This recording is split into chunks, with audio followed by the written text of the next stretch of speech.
In the Nazi concentration camp in Auschwitz, they counted down the days.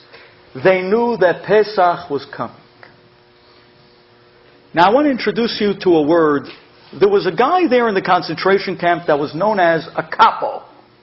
The capo was a Jew who was a traitor, turned on the Jewish people, and he became, so to speak, a guard, a manager for the Nazis themselves, Yamach Shema. And he would beat the Jews, his brethren, just to keep his own self alive. You could understand the level of a rasha that these capos must have felt to be. Nonetheless, one Jewish man out in the field working one day turns to the capo who was beating him. And he said to him, listen, ease up. Pesach is in 2 weeks. I have a proposition. I'm going to collect the next 2 weeks. The next 2 weeks worth of potato peels from all the people in the barrack, in the bungalow that I sleep in. We're going to gather together a small fortune of potato peels. I'm going to give it to you. We're asking for one thing. In the middle of the night, can you go in, kosher the oven, take a little flour, and make us a matzah? Can you make us one matzah? It's for Pesach. We'll give 2 weeks worth of food. One matzah gave us. Just one. Burn out the oven, kosher the oven. What do you think? The guy looks at him and he starts laughing. Pesach, in a concentration camp. You want a matzah? What's the next thing you're going to ask me for? You want haroset? Well, what else are you going to ask me for? Are you joking? This is Auschwitz. Lucky you're alive. They did not let up. Till finally they pushed, and he said, fine.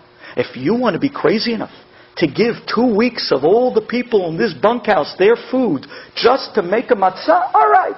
Your loss. I'll enjoy the potato peels. I'll make you the matzah. But remember, you better have the potato peels ready.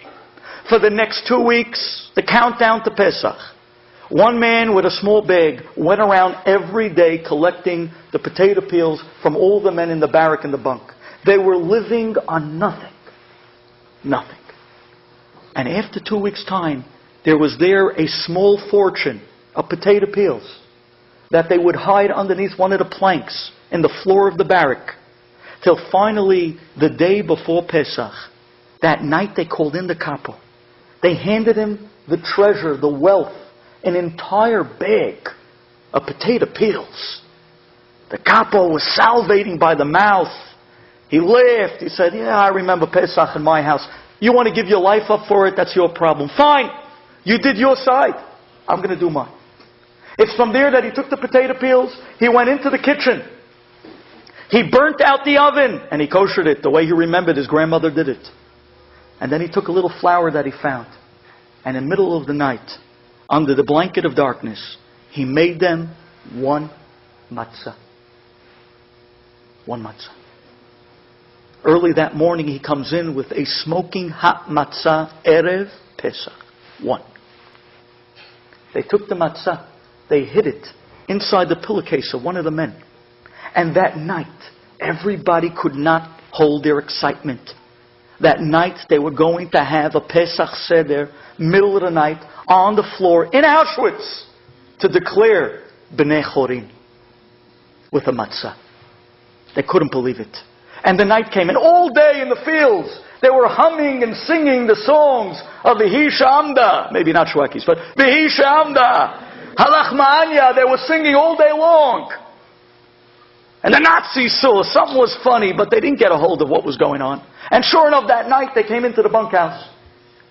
And everyone pretended to go to sleep. And then middle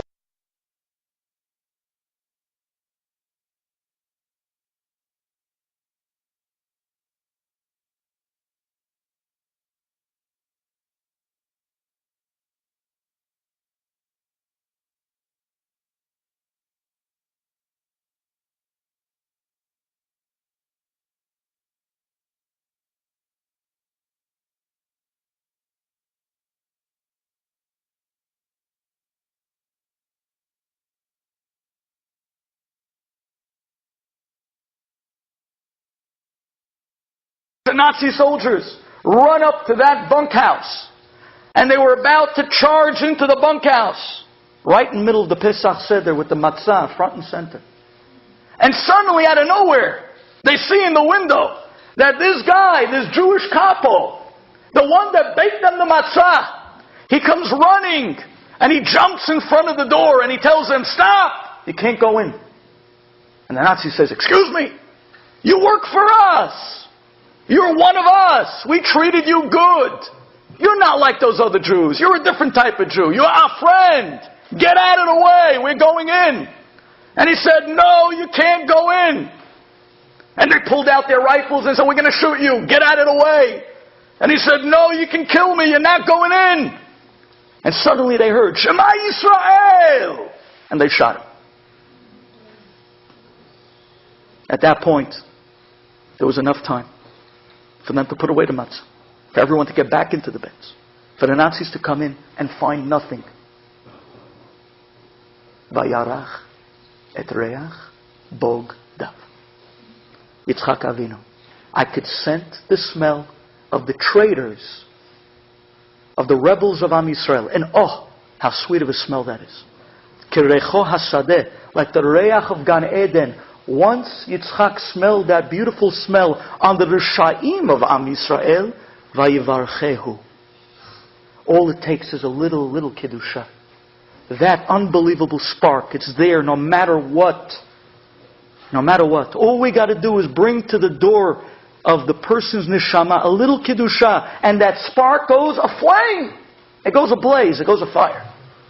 And you can have people, mamash, that you could see, no matter what they went through, what they did in life, you put them in the right environment, around the right people. Let them taste a little Kedusha. Bring them into a shul. Bring them to Eretz Yisrael. Bring them into yeshiva. Let them just walk up and down the aisles. They'll walk out a different person. They'll walk out Am Yisrael. Thank you so much for coming, and thank you for listening.